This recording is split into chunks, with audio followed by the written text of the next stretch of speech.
Eye opener. Bitcoin, one more example of how the rich ruin everything. I have a saying about the rich that seems to hold true time after time again. Actually, I have two sayings. The first one is this: they suck. And by this I mean in at least two definitive ways. First, they suck in the colloquial sense because they make life worthless by literally making life worth less. By this I mean they devalue life by elevating money and profit above all else. They have conflated the term greed with the term ambition. This in turn has pitted the rest of us against one another and made Earth a dog-eat-dog world where you either take from as many people as you can or you get taken from by as many people as you can. This may sound like a conspiracy theory to some, but one need only to open their mind to see that far too often conspiracy theories simply become conspiracies these days. For example, here are just a few false flag operations that have been declassified over the years, converting what were once conspiracy theories into actual conspiracies. 1. The Gulf of Tonkin incident, which drew America into its third longest war, never happened. 2. America's government had a plan which, full disclosure, they did not act upon.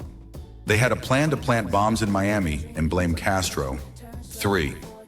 There was the time President Johnson told military leaders not to respond to the USS Liberty's Mayday, while that naval ship was being attacked by Israeli boats flying the false flag of Egypt as a means to draw American support for Israel's war at the time. There is a great interview conducted by Candace Owens with one of the survivors of that attack. And before you claim that what I've claimed in the last few sentences are the ravings of a conspiracy theorist, look these conspiracies up on .gov websites. The government has declassified them and openly admits to them. They of course water the events down, but their version of the stories don't pass the smell test.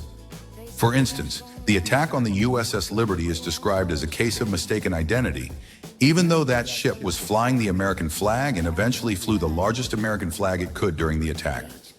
Meanwhile, the Israeli ships were flying Egyptian flags, as was reported by a confused Israeli pilot who wanted to help the USS Liberty.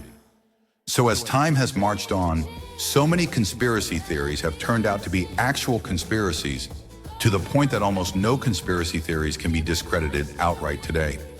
So back to the dilemma with the rich. If you still doubt that the rich are conspiring to take as much of your wealth as they can, just look at the percentage of wealth the 50 richest people held versus the gross domestic product in America in the 80s, to the percentage of wealth the 50 richest people hold versus the GDP today. In 2024, Elon Musk alone held more wealth than the top 50 richest people held collectively in 1986. This was all documented in Forbes magazine's annual Richest People edition. I will be doing a post about how Forbes inadvertently recorded how the rich got richer, with the outcome being that the rest of us got poorer. And the trend for an ever-growing number of Americans has been to become poorer and poorer because the rich suck. The second way, which is by no means the last way that the rich suck, is in the figurative sense, in that they are sucking the economy dry, causing it to stagnate and fail so many of us. The rich don't need all of the extra money they're getting.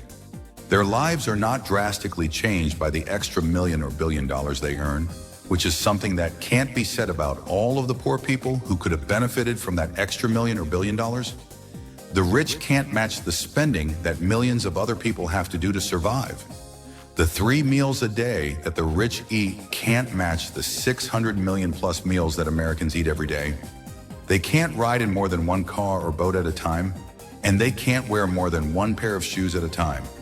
The list of consumer goods that the rich cannot buy to match the spending of the rest of us is quite large. Even if their car or cars cost millions of dollars, they can't match how much the rest of us spend on the millions of cars we buy.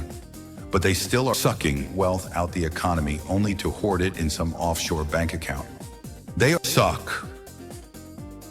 And as is often the case, when money comes into an area or a project, it is a good thing. But when too much money comes into an area or a project, it becomes a bad thing. For me, South Beach is one example that hits home. South Beach was at one time the biggest drug trafficking zone in South Florida.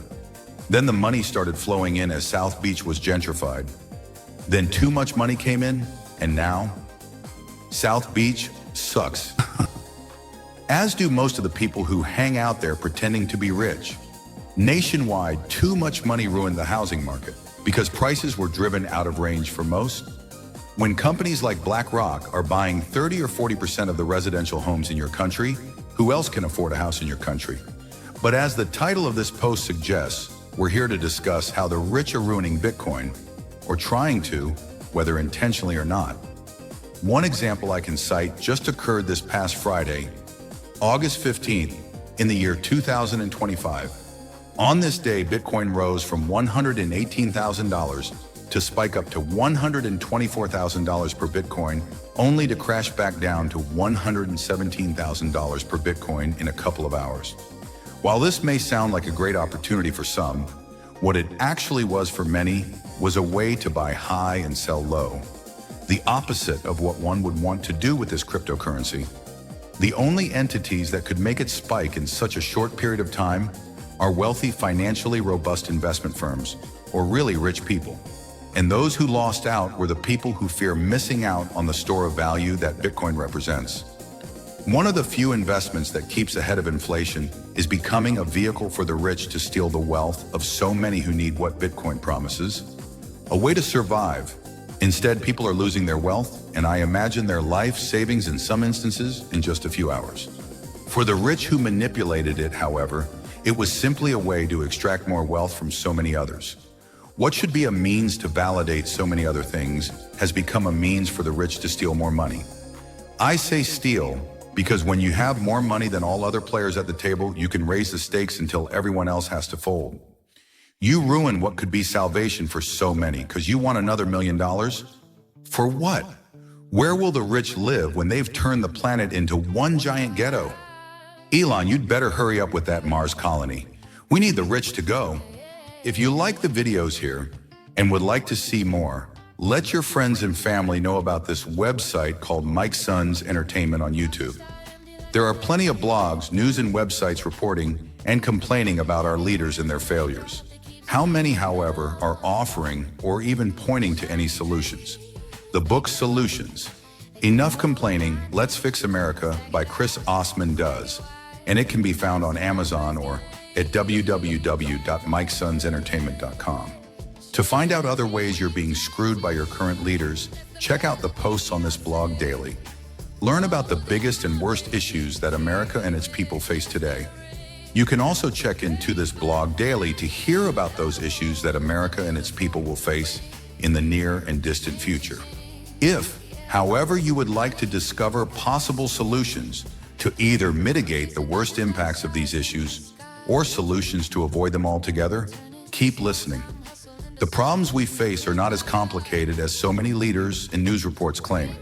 They are man-made and are only claimed as complicated so those who are responsible can maintain control. For example, there is a persistent argument that moving government is like turning a cruise ship around. It is supposedly a long process that can only be achieved incrementally. While this may be true for laws and policies that benefit the majority of Americans, it does not seem to be so for that smallest of American minorities. When one examines the policies and laws that benefit that minority known as the elite or the rich, the speed at which those laws are passed is exponentially faster.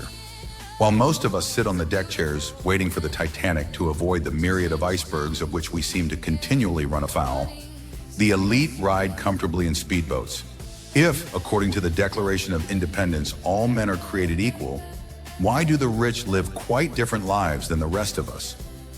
Where is our speedboat? In 2018, Chris Osman wrote a book highlighting the problems humanity would face if more power, wealth, and control were funneled to a small group of individuals, groups, or organizations. In that book, Mr. Osman provides solutions, offered up from himself and others, to the inevitable problems we would all face. In it, he also provided a means for the public to analyze, compare, and contrast the words and deeds of those we've chosen to follow against our real-world experiences. To this end, Mr. Osman provides the means for readers to disseminate information as provided by their news sources of choice, their elected officials, and any other authority they choose to follow.